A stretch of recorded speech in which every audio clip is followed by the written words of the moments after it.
네, 안녕하십니까? 손해평가사 박승입니다. 자, 오늘부터 이제 그 토양에 대해서 우리가 공부를 시작을 했는데요.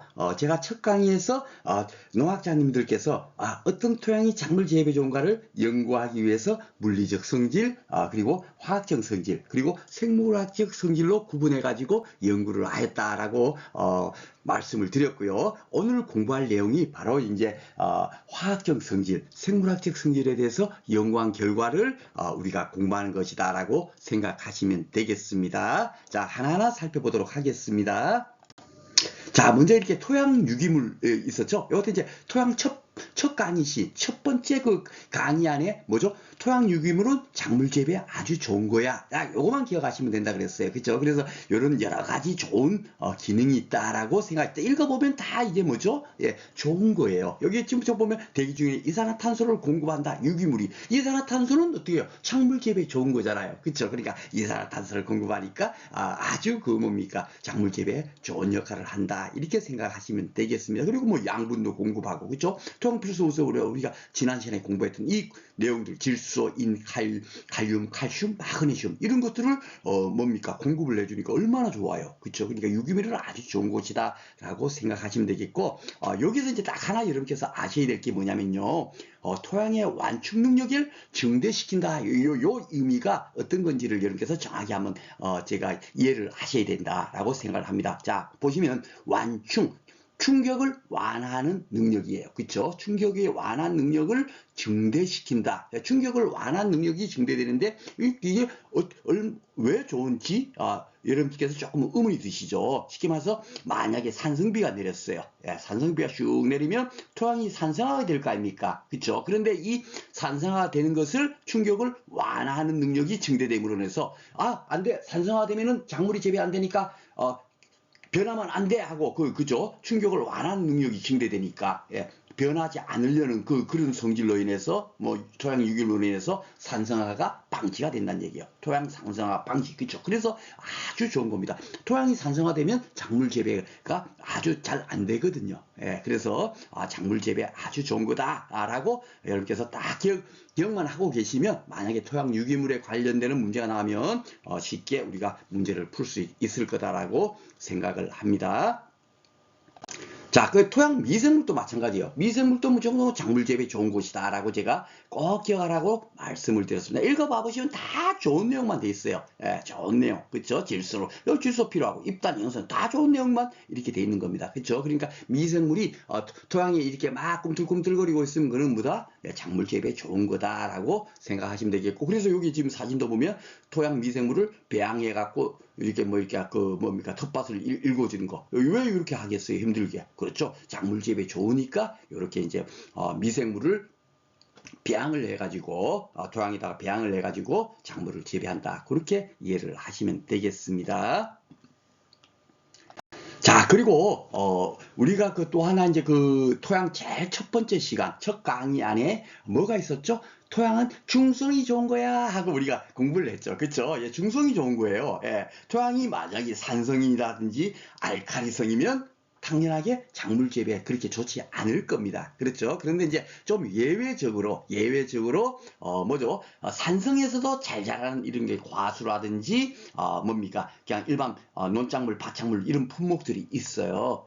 그래서 좀 특이하니까 가볍게 이렇게 한번 살펴보시면, 블루베리라든지 밤이라든지 복숭아 이런 것들은 뭡니까 산성화돼도 잘 자라니까 그러니까 이런 것들을 키울 때 있어서는 굉장히 그 뭡니까 경작자가 좋겠죠. 쉽게 말해서 이제 벼 같은 경우는 산성토양이 잘 자라. 왜 우리가 이 벼는 산성토양이 잘 자란다고 판단할 수 있겠어요?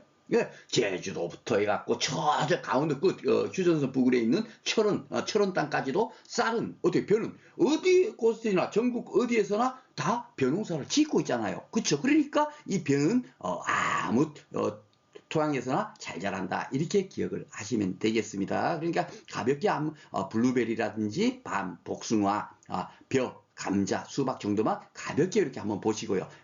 이것이 초년도에 이런 것들이 시험 문제에 나오다 보니까 어쩔 수 없는데 여러분들한테 가볍게라도 그래서 보세요 하는 거고 실질적으로 우리가 딱 한 가지 이제 딱 기억해야 될 게 뭐냐면은 재배학적으로 보면은 아무 데서나 잘 자라는 것은 우리가 그렇게 중요한 거 아니에요. 그렇죠? 야, 잘 자라지 못한 거. 예, 산성토양에다 심었는데 그냥 그러면 어떻게 돼요? 작물이 그냥 그대로 뭐 그냥 난리 나버리는 거죠. 예, 수확이 빵이 돼버리는 거. 이게 진짜 중요한 거잖아요. 그쵸? 예, 절대 심어서는 안 되는 거. 이것을 우리가 기억을 할 겁니다.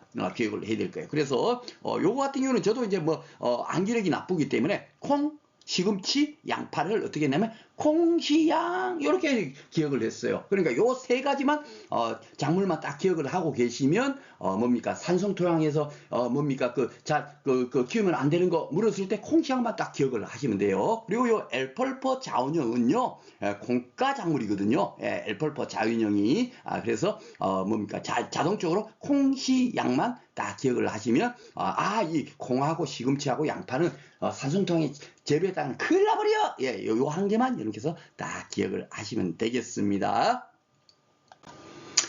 이제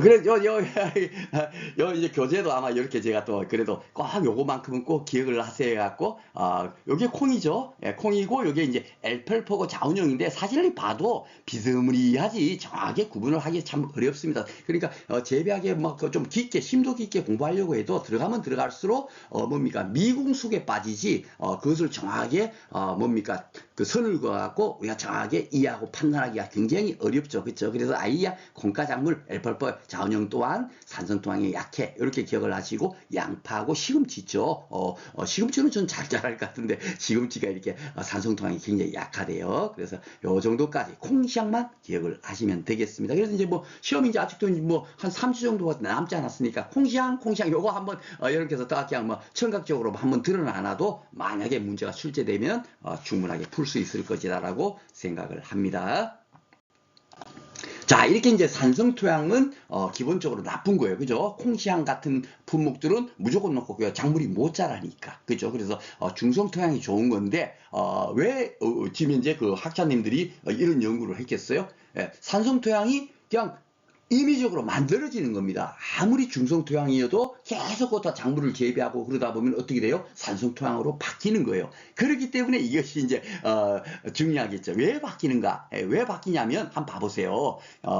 요거는 이제 제 개인적으로 이제 뭡니까 재배하기 큰 틀로 해갖고 저는 이렇게 아예 이해를 했습니다. 식물이 이제 그 호흡을 하게 되면 어떻게 되죠? 예, 광합성 작용할 때는 이산화탄소와 물과 빛으로 뭡니까 탄수화물을 만드는데 그 다음에 반대적으로 그 호흡 작용에서는 그 뭡니까 흡수한 이산화탄소를 다시 배출할 거거든요. 그렇죠?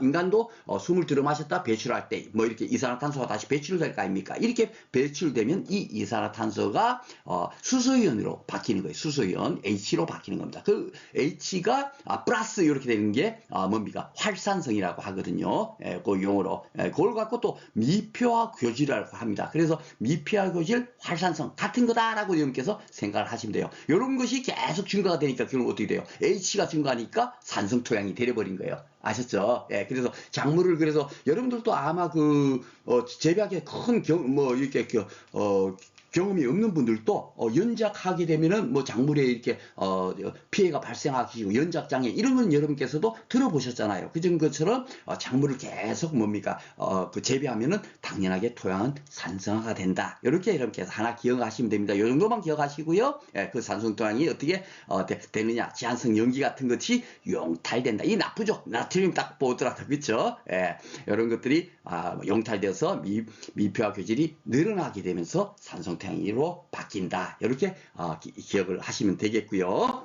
그러면 이제 그 산성토양이 됨으로써 과연 어떻게 될까? 이렇게 그 과하다 수소연이 요 활산성이라 그랬죠. 그죠? H 플러스가 이런 것이 이제 결국 많이 발생되면서 뿌리에 피해를 주는 거예요. 그죠? 그리고 입단 현성은 작물 재배에 좋은 건데 이것을 저해해 버리니까 나쁘게 되죠. 질소 교정균이라든가 미생물 너무너무 좋은 거잖아요. 작물 재배. 그죠? 유기물도 좋은 거고. 그런데 이런 미생물들의 활동을 저해하게 될 겁니다. 그렇죠? 그리고 알루미늄이라든지 망간이온이 용출이 됨으로써 알루미늄, 망간 아주 좀 나쁜 느낌이 들죠? 이런 것들이 용출이 됐으니까 결국 작물에 피해를 주게 되는 겁니다. 그래서 이 산성토양은 굉장히 나쁘다. 작물 재배 나쁘다라고 기억을 하시고 요 사진 먼저 잘 봐보실까요? 요게 이제 양파예요. 흔적도 없죠. 예, 산성통에다 양파를 재배했더니 이래 되는 겁니다. 다 짓물러져 버린 거예요. 그렇죠. 그래서 콩시향은 산성통에 굉장히 약한 작물이다. 다시 한번 이렇게 기억할 수 있죠. 콩씨 양할 때 양이 양파죠. 그쵸? 이렇게 피해가 많으니까 이거를 뭡니까? 선조들은 아이고 피해가 많으니까 어쩔 수 없지 뭐 하고 그 뭡니까? 그냥 손 놓고 있겠습니까? 아니겠죠? 예.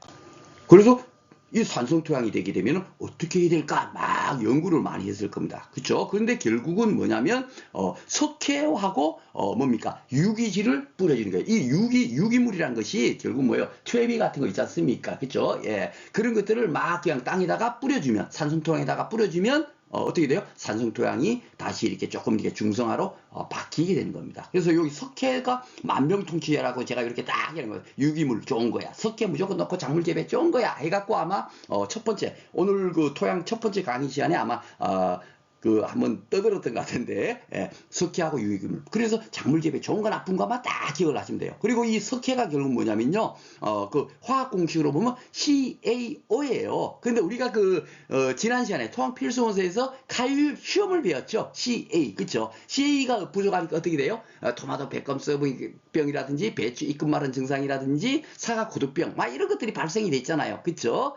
피해가 작물의 피해가 많았습니다. 그러니까 너무너무 중요한 거더라. 작물 재배 CA가. 그러니까 이 중요한 거에다가 O가 더 붙은 거예요. 석회는. 그렇죠? CaO가 화학 공식이 CaO니까 칼슘에다가 산소가 결합된 것이 석회구나. 그래 얼마나 좋은 거겠어요. 칼슘 부족에도 그렇게 막 여러 가지 병해가 발생되는데. 그렇죠? 그래서 석회를 뿌려주면 대부분 다 뭡니까? 그 작물이 좀 잘못 자라고 있는 환경에서 좋은 쪽으로 바뀐다. 이렇게 하나 기억을 하시면 되겠습니다. 자, 그리고 이제 마지막으로요, 이 염류집적이라는 게 뭐냐면, 요 한번 읽어보겠습니다. 염류집적이란 지표수, 지하수 등에 함유된 염분이 강한 증발작용 하에서 이 염분이 실질적으로 뭡니까? 그 나트륨 꼭 그게 아닙니다. 그래서, 그 재배학의 학자님들마다 좀 표현이 다른데, 실질적으로는 뭐예요? 비료 성분이라고 생각하시면 되세요. 아셨죠?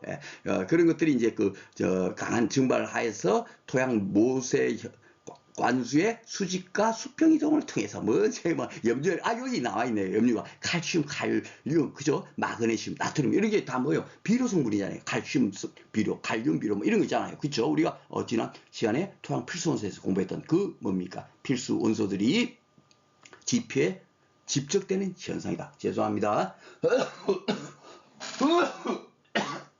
이렇게 그 비료가 집적이 되게 되면 어떻게 될까요? 요 사진 하나 이제 보겠습니다. 자, 우리가 이 토양이 지금 잘 봐보면 어떻게 해요? 물이 하나도 없고 빼싹 말라 비틀어져 있죠. 거북이 등처럼. 그렇죠? 그러니까 물도 없는 상태에서 여기 시키면 비료를 이제 그 토양에다가 필수 원소가 부족하면 우리가 비료를 뿌려줄 거 아닙니까? 그죠? 뿌려주는데 그것이 토양에서 완전히 흡수되지 않고 그냥 직접 계속 누적 되면 어떻게 돼요? 떡칠이 돼 있겠죠. 비료 성분이. 그렇죠? 예. 이렇게 되는 것을 뭐라고 한다? 염류집적이라고 한다. 이런 땅에서 작물이 재배가 잘 되겠습니까? 안 되겠습니까? 여러분들 눈으로 봐도 작물이 재배가 잘 안 되겠죠. 그렇죠? 예. 이렇게 되는 현상을 염류집적이라고 그렇다면 그 대책이 뭔가? 이런 것들이 이제 시험 문제가 나오겠습니다. 산성토양도 나쁘니까. 야, 어떻게 하면 좋아? 예. 석회하고 유기물을 뿌려준다. 그렇죠? 그게 대책이었지 않습니까? 그러면 염류집적도 바로 이제 어떤 것이 염류집적인가? 바로 이런 것들. 질소, 비료 성분이 이렇게 그 토양 내에 흡수돼서 뭡니까?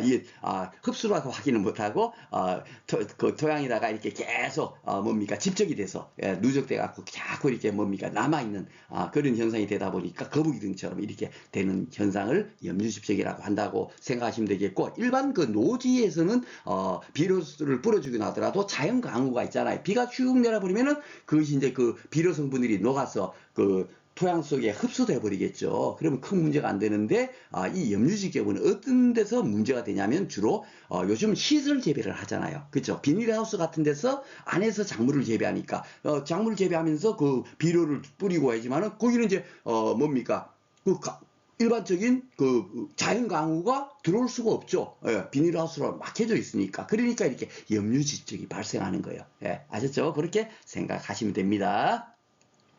그래서 염류집적은 토양 수분의 증발량이 관수량보다 많을 때 그러니까 증발이 더 많이 되는 거야. 예, 물 대주는 것보다. 그러니까 당연하게 뭡니까? 토양이 말라 비틀어진다. 그런 얘기가 되겠습니다. 그렇죠? 그리고 산성 토양일수록 심합니다. 산성 토양은 무조건 나쁘니까 당연하게 뭡니까? 이렇게 나쁜 현상이 나타나겠죠. 예, 그렇게 생각하시면 되겠고요. 여기 보면은 뭐 온실 안에서는 그대로 토양 중에 남아 축적되면서 하는 게 이게 결국 뭐예요? 시설 재배에서만 이런 염류 집적이 나타난다라고 생각하시면 되겠습니다. 너무 쉽죠? 그죠? 예, 시설 재배. 예, 바로 그렇게 되는 거고. 그리고 염류집적이, 우리가 산성토양의 해에 대해서도, 공부를 했지만, 염류집적도, 그러면 어떤 나쁜 것이 있는가 봐보죠. 비료 성분이 집적되면서, 결국 뭐, 수분 흡수가 안 되겠죠. 이게 계속 말라지니까. 그렇죠? 예, 그리고 영양소의 불균형을 초래되겠고. 하여튼 나쁜 쪽으로 될 거예요. 그리고 여기 염료의 농도가 높으면 삼투압에 의한 양분의 흡수가 이루어지지 못한다 했는데, 제가 요 삼투압도 아마 앞에서 한번 제가 말씀드렸죠. 예, 삼투압 이래 되는 거는 우리가 수분 포텐셜은 무조건 넣고, 수분 포텐셜이 높으면 물이 많다. 이렇게 기억하라 그랬고, 나머지 토양 수분 장력하고 삼투압은 도리어 반대다라고 생각하시라고 제가, 여러분들한테 안내를 드렸어요. 그죠? 그래서, 요즘에 이제 물이 이렇게 없으면 어떻게 돼요? 삼투압은 굉장히 높은 겁니다. 그렇죠? 예, 삼투압이 굉장히 높아가지고 결국은 뭐죠? 예, 양분의 흡수가 이루어지지를 못하는 거예요. 그렇죠? 예, 그렇게 기억을 하시면 되겠습니다. 그리고 토양의 수분 포텐셜은 낮아진다. 그렇죠. 예, 물이 없으니까 수분 포텐셜은 어때요? 낮아지는 것이 맞죠. 토양의 수분 포텐셜은 높아진다. 염류집적의 해에 대한 설명이다. 틀린 것을 고르세요 했는데 토양 수분 포텐셜은 높아진다 그러면 어떻게 돼요? 이거 물이 하나도 없는데 높아질 리가 없죠. 예, 낮아져 있잖아요. 그렇죠? 그렇기 때문에 그것이 틀렸다. 이렇게 우리가 체크를 하시면 되겠습니다. 그래서 제가 수분 포텐셜을 어떻게 계산하라고 이제 좀 이해가 되시죠? 이런 것들이 기출문제 출제되어 있기 때문에 여러분께서 우리가 수분 포텐셜은 어떤 거고 막 이런 거잖 아무리 공부해 봐봐야 우리가 무슨 농학자도 아니고 또 머릿속에 기억도 안 됩니다. 예, 그래서 문제를 풀기 위한 그 지식으로 변환해 갖고 머릿속에 우리가 정리하고 있으면 되겠다라고 말씀을 드립니다. 그리고 이제 이 대책이 뭐겠습니까? 이렇게 물이 막 빼서 말라 비틀어졌어요. 그럼 어떻게 돼요? 유기물, 유기물 무조건 좋은 거잖아요. 그렇죠? 예, 유기물 취용해버리면 되는 겁니다. 그렇죠? 예, 유기물은 좋은 거야 라고 기억을 했으니까 담수 처리라는 건 뭐냐면 물을 이렇게 완전히 그냥 대주는 거, 담가준다 말이야. 듬뿍 이렇게 물을 줘. 여기다가 토양에다 물을 많이 뭡니까? 대주면 어떻게 되겠습니까?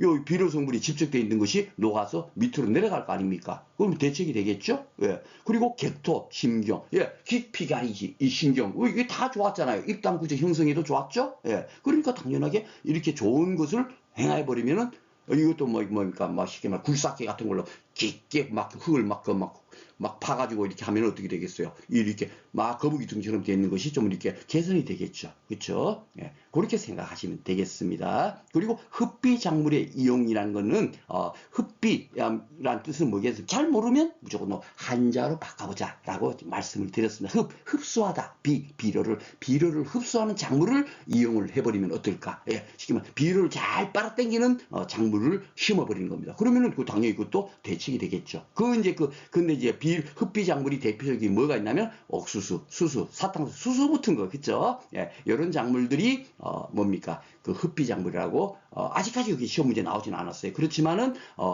기출 문제에서 시포식물이 뭔가 요렇게 하고 문제가 출제된 적이 있었어요. 7회 때인가 아마 요렇게 나왔을 겁니다. 그럴 때 옥수수, 수수, 사탕수수가 정답이었거든요. 그런데 이제는 흡비 작물을 정확하게 뭡니까? 안내해주지 않고 뭐 옥수수 이런 것들을 심어버린다. 이렇게도 출제가 될 수가 있겠습니다. 그렇더라도 그 대책이 맞겠죠. 흡비 작물이니까 옥수수, 수수, 사탕수수가. 그렇죠? 그렇게 기억을 하시면 되겠습니다.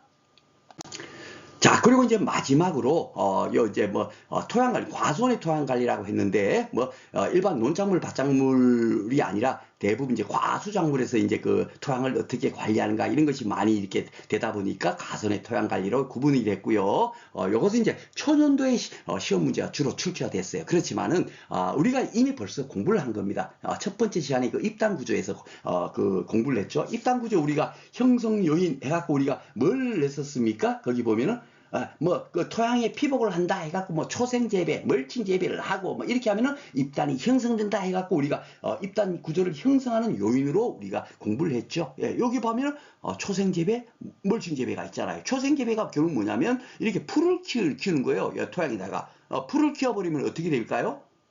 예, 이 토양이 바람이 불거나 비가 많이 내려도 쉽게 침식이 안 되겠죠. 예, 그리고 보호가 되요. 그러니까 입단 구조를 형성하는 요인이 되는 겁니다. 그렇죠? 예, 그래서 초생 재배가 그런 역할을 하는 거고, 이 멀칭 재배도 마찬가지죠. 멀칭이라는 게 이렇게 비닐 같은 거 있잖아요. 덮어 씌워서, 예, 그래갖고 작물을 재배하는 건데, 이렇게 비닐을 떡 덮어 줌으로 인해서 토양이 잘 침식이 되거나 될 수 있겠습니까? 비가 온다고 해서 이게 막 쉽게 막 토양이 습게 내려가거나 이렇게 하지 않겠죠. 비닐로 덮어놔져 있으니까. 그렇죠? 그래서 이제 입단 구조 형성 요인으로 초생 재배, 멀칭 재배 우리가 공부를 했고요. 자, 그러면 이제 청경 재배란 건 뭔가 하는 거. 청경 깨끗하게 재배한다 이런 뜻이잖아요. 근데 그 깨끗한 게 바로 이렇게 토양에 아무 잡초라든지 뭐 비닐이라든지 이런 걸 덮지 않고 그들이 자연 그대로 이렇게 키운 재배하는 것을 청경 재배라고 합니다. 근데 왜 뭡니까 그 경작자들은 초생 재배나 멀칭 재배할까요? 이것이 더 작물 재배에 좋으니까 하는 겁니다. 그렇죠? 예, 청경 재배를 하게 되면은 기본적으로 이렇게 뭐 병충해서 잠복져서 제거하면서 뭐 이렇게 뭐 양분 그 뭡니까 잡초도 없으니까 어떻게 돼요? 예, 모든 그 토양에 있는 필수 원소들은 다 이렇게 이 작물체가 다 이렇게 흡수를 해서 좋겠죠, 그렇죠? 이런 좋은 점이 있는 반면에 더 큰 문제는 뭐냐? 토양이 입단이 파괴된다. 쉽게 말해서 비가 많이 와버리면 이 토양이 그대로 쉽게 내려갈 거 아닙니까? 그렇죠? 예, 이런 것 때문에 토양 침식이 우려가 있기 때문에 결국은 이 정경 재배는 쉽게 말해서 재배에 적합한 것이 아니게 된 겁니다. 그러니까 이렇게 풀을 키우거나 멀칭 재배를 한다. 이렇게 해서 기억을 하시면 되겠습니다. 내용 그냥 가볍게 읽어보시면 되세요. 자, 그러면 이제 그동안 이제 어떻게 이제 문제들이 또 출제됐는가 한 번씩 살펴보도록 하겠습니다.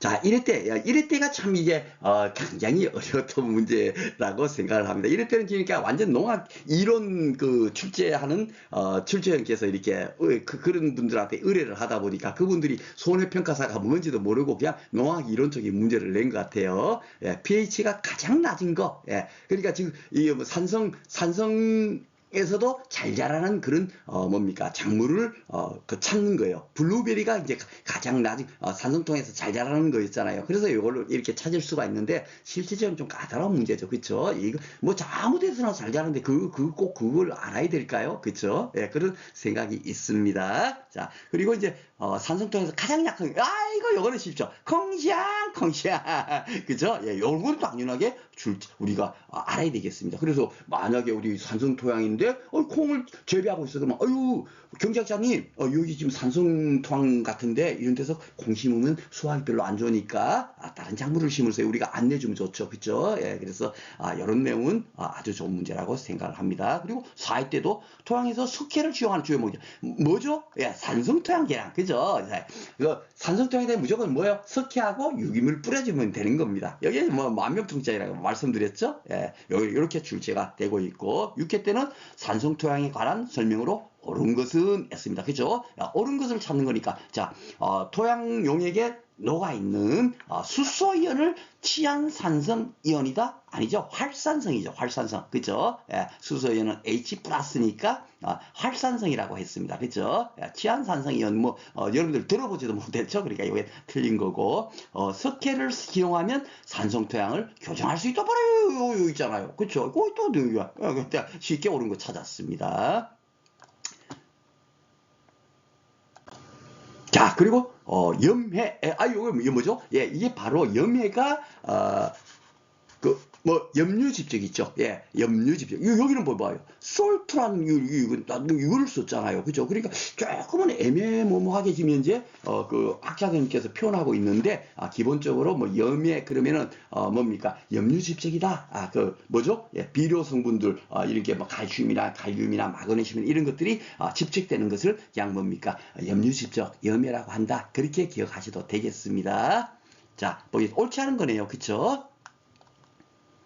토양 수분이 증발량이 강수량보다 많을 때, 그쵸? 그러니까 증발량이 많아 버리니까 결국 토양이 말라 비틀어지니까 맞고요.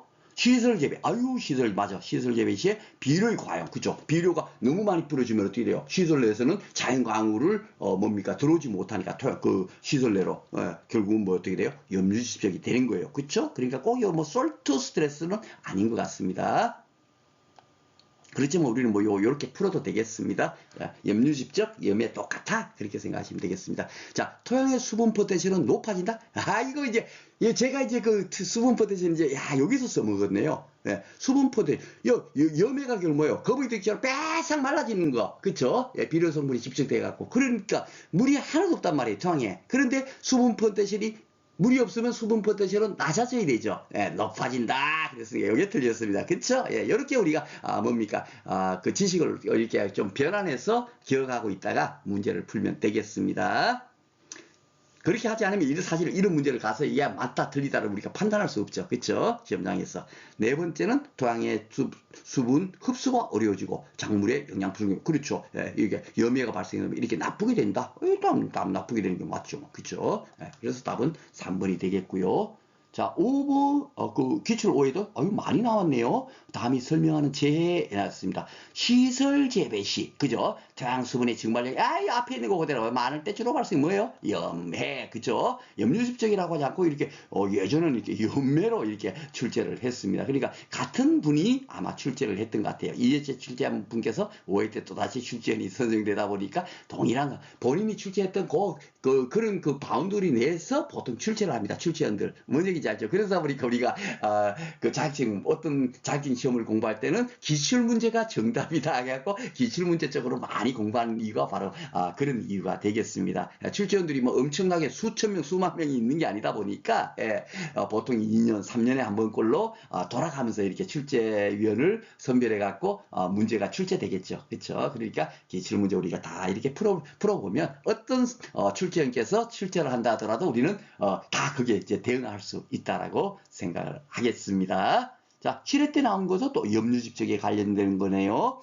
아닌 것 됐습니다. 그죠? 흡비작물을, 비료가 지금 막 누적되어 있으니까 흡비작물을 재배하면 맞고, 여기 흡비작물이 뭐다? 옥수수, 수수, 뭐 사탕수수 이런 거다. 또 그것까지 공부를 하시면 더 좋겠죠? 예. 그리고 무기물은 작물 재배 무조건 좋은 거니까 이거는 맞습니다. 신경과 객토, 그죠? 예, 깊이 가려주는 당연히 좋죠. 담수 처리, 제가 여기까지 읽어보니까 다 맞는데, 뭐가 잘못됐나 그러니까, 아이고, 무기물은 뭐예요? 예, 돌멩이. 아이고, 유기물이 좋은 거야. 그쵸? 무기물은 돌덩어리야, 돌덩어리. 예. 돌덩어리인데 이거를 지용하면 되겠습니까? 예, 요 2번이 되겠습니다. 이거 제가 그냥 자동적으로 그냥 무기물을 그냥 유기물로 그냥 눈에 그냥 보여가지고 그냥 제가 그렇게 넘어가는데, 제가 실수를 했네요. 답은 쉽게 우리가 찾을 수가 있습니다. 그죠? 유기물을 시용을 해야 되는데 무기물이라고 했으니까. 뭐 많이 나왔네요. 그죠? 자, 초전도에 이렇게 나왔어요. 예, 가수원의 토양 표면 관리법 중 초생법의 장점. 초생법 풀 키운다. 그거 한 개 또 올리시면 돼요. 예, 풀 키우면서 하는 거는 입단하죠. 입단 구조 형성하는 요인이었잖아요. 그건 맞죠. 그쵸?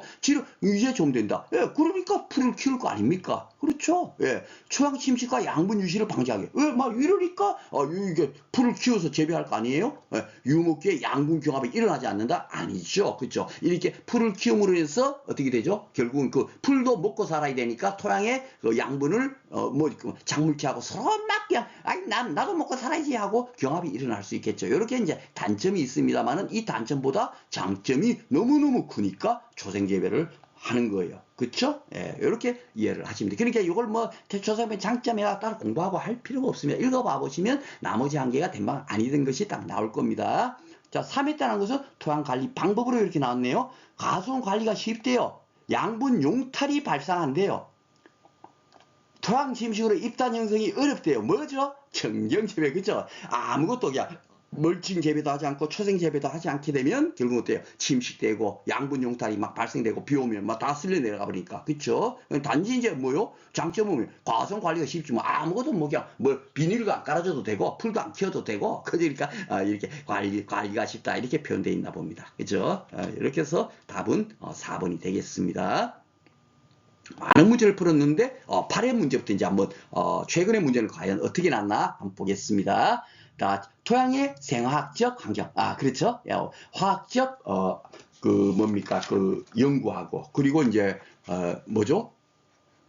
생물학적 환경에 대해서 이번 시간에 공부를 했습니다. 그쵸? 자, 생화학적이니까 뭐 산성화 뭐 이런 거에 대한 관련 문제인 것 같네요. 옳은 것을 찾는 겁니다. 옳은 것을 이렇게 요한이 이제 찾아서 집어넣으면 되겠네요. 높은 강우 또는 관수량이 토양에서 용탈작용으로의 토양에 뭐가 촉진되고 뭐가 촉진되겠습니까? 예, 산성화, 그쵸? 예, 산성화가 촉진이 되고 이 토양에서는 아연과 망간의 흡수율이 어떻게 되죠? 높아지겠죠. 그렇죠? 이 아연하고 망간의 흡수율이 굉장히 높아진다라고 이렇게 딱 요게 맞네요. 이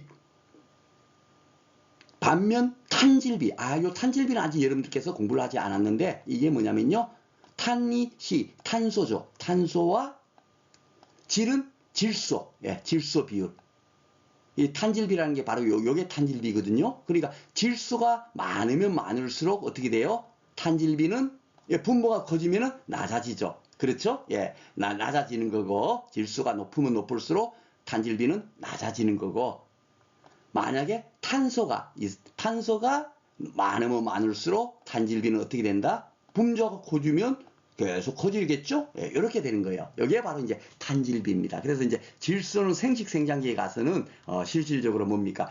질소비를 뿌려주면 큰일 나버려요. 예, 무조건 놓고 뭐죠? 탄질비가 높아야만이 뭡니까? 생식생장 이후에 작물이 잘 자라고 과실이 열매를 잘 맺고 우리가 인간이 먹을 수 있도록 그렇게 이제 작물이 과실로 튼실하게 잘 자라는데 질소비를 뿌려주면 어떻게 돼요? 탄질비가 낮아져 버리니까 큰일 나버리죠. 그쵸? 죄송합니다. 그래서 이제 여기 보면은 탄질비가 높은 유기물 토양에서는 유기물이네요. 예, 미생물 밀도가 높아져서 그죠? 예, 부숙이랑 이제 썩는다 그런 거겠죠. 예, 토양 질소 함량이 어떻게 된다? 그렇죠. 감소하게 된다. 그렇죠. 예, 이렇게 감소하게 된다라고 기억을 하시면 되겠습니다. 미생물이 높아지면서 어떻게 돼요? 탄질비는 감소하게 된다. 이렇게 기억을 하시면 되겠습니다. 여기 우리 해설까지 같이 되어 있으니까요. 여러분께서 뭡니까? 따로 이렇게 PDF 파일 한번 이렇게 다운 받으셔갖고 새로 눈으로 한번 또 빨리 이렇게 저는 지금 강의를 하다 보니까 좀 이렇게 시간이 좀 늦을 수도 있고 또 어떤 분들은 나는 이거는 충분히 아는 거야 가지고 빨리 넘어가고 싶은데 강의를 또 듣다 보면 시간이 많이 소모되니까 PDF 파일로 이렇게 복습하실 때는 훨씬 빨리 여러분께서 이렇게 뭡니까? 마무리 복습을 하실 수 있을 거라고 생각이 됩니다. 자, 9회 때 나온 문제는요. 콩가 작물의 착항 부족으로 어려움을 겪고 있는 농가를 찾아온 A 손해평가사의 제외지한 판단으로 옳은 것은 이렇게 됐네요. 자, 보겠습니다. 자, 작물이 칼슘 부족 증상으로 발생됐대요. 칼슘이 부족했네요. 칼슘 부족. 지금 뭐죠? 토마토 백곱성품이 발생하고 막 이래 된 겁니다. 그렇죠? 예. 그리고 근류근의 활력이 떨어졌대요. 이 뿌리혹 박테리아 이런 것이 이제 뿌리에 막 이렇게 콩가작물로 막 자라고 있는데 활력이 떨어졌다는 얘기는 뭐죠? 토양이 알카리성이 아니라 산성으로 바뀌었겠죠. 그쵸? 오늘 산성화 이렇게 나름대로 한번 체크를 해보고 작물에 망간 장애가 발생했다. 망간, 그죠? 나쁜 거. 여기 토양이 이제 산성화가 되는 하나의 과정이 되겠습니다. 그래서 결론은 재배지가 산성화되어 있다. 요것을 이게 체크하도록 문제가 만들어진 거예요. 그래서 실질적으로 이 칼슘 부족 증상이 발생했다. 이것이 왜 있을까라고 제가 요거는 조금 애매한데 이게 산성화된 토양에서 무조건 넣고 칼슘 부족 현상이 발생할까? 그건 아니라고 보는데 현재 문제가 여러 개 출제되어 있으니까요. 그래도 가장 뭡니까? 근사한 답이 4번이다. 이렇게 여러분께서 체크를 하시면 되겠습니다.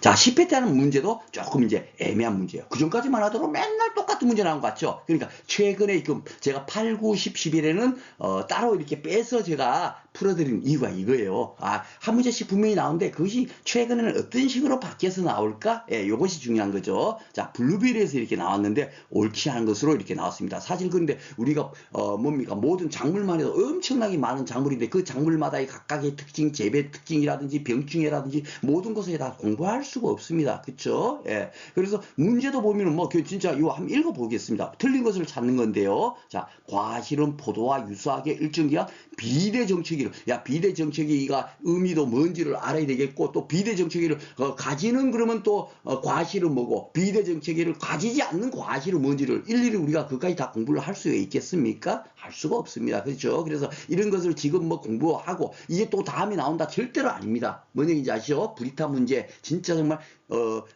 야, 뭐 이런 문제까지 내지 하는 문제가 반드시 12회 때도 가보시면 시험장에 가시면 5문제에서 7문제가 있어요. 그 문제는 제가 어떻게 하라 그랬죠? 인간적인 사고로 풀어보자. 그렇게 했었습니다. 그렇죠? 그러니까 우리가 판단이 안 되니까 그냥 이렇게 체크해놓고 그냥 넘어가면 돼. 그렇죠? 예.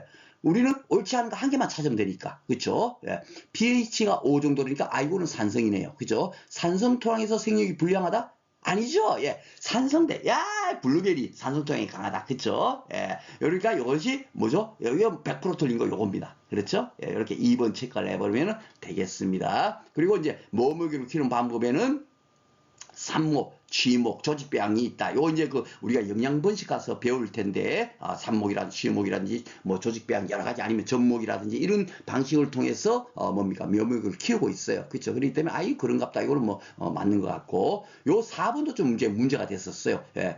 실질적으로 가답안 발표할 때는 2번으로 이렇게 됐었는데, 제가 이듬해 나갔고 최종 답안을 볼 때는 요 4번 있죠. 4번도 틀린 걸로 그렇게 해서 이 복수 정답으로 처리된 문제입니다. 그러니까 참 이런 문제는 내서는 안 되겠죠. 사실 여러분들이 뭐 단일, 화서 뭐 이런 거 있지 않습니까? 검색해 봐보세요.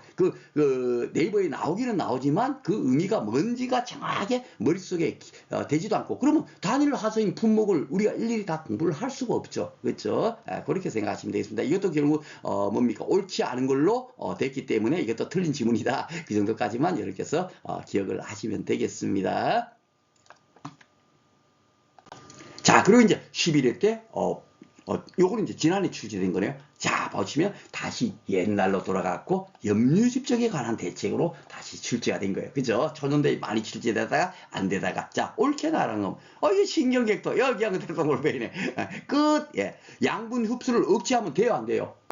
비료 성분이 지금 집적이 돼 있으니까 이거 벌써 틀렸죠? 비료를 많이 써서 재배한다? 지금 비료 성분 때문에 난리인데? 그죠? 예. 흡비작물 재배는 맞고, 예. 근데 요것은 왜 틀렸을까요? 그렇죠? 예. 그냥 듬뿍 담수채를 내는 거예요. 그냥 땅이 완전 말라 비틀어져 있으니까 담수채를 내지 표면에만 물을 대주면은 그게 효과가 있겠어요? 그러니까 조금 요것이 이제 틀렸다라고, 판단하시면 되겠고, 요 담수 처리는 맞죠. 그쵸? 예, 요거는 맞습니다. 근데 여기 강우를 차단해버린다? 뭡니까? 자연 강우가 부족해가지고, 결국은, 뭡니까? 염류집적으로 치면 이제 발현이 됐잖아요. 그쵸? 예, 그런데 이제 강우를 차단한다? 이건 아닌 거죠. 그쵸? 그래서 가장 정답은 쉽게 1번 이렇게 체크를 하시면 되겠고, 여기는 우리가 옛날에 기출문제 봤을 때는 뭐 염해하다가 지금 11회 때는 뭐요? 염류집적으로 바뀌었죠? 예, 그러니까 요것이 더 정확한, 뭡니까? 용어예요. 예, 그래서 염해, 솔트 뭐 이렇게 스트레스인가 그렇게 돼 있는 것은, 그 학자님께서, 자신께서는 그렇게 옛날에는 뭡니까 본인께서 쓰셔다 보니까 그렇게 문제가 출제된 거고, 최근에는 이제 문제가 출제된다 치면은 염류집적이라는 용어로 사용해서 출제될 것이라고 말씀드리겠습니다. 자, 이렇게 해서 이제 토양에 출제되는 세 문제에 대해서 이제 다 공부를 했고요. 다음 시간에는 이제 드디어 이제 빛에 대해서 이제 공부를 해보도록 하겠습니다.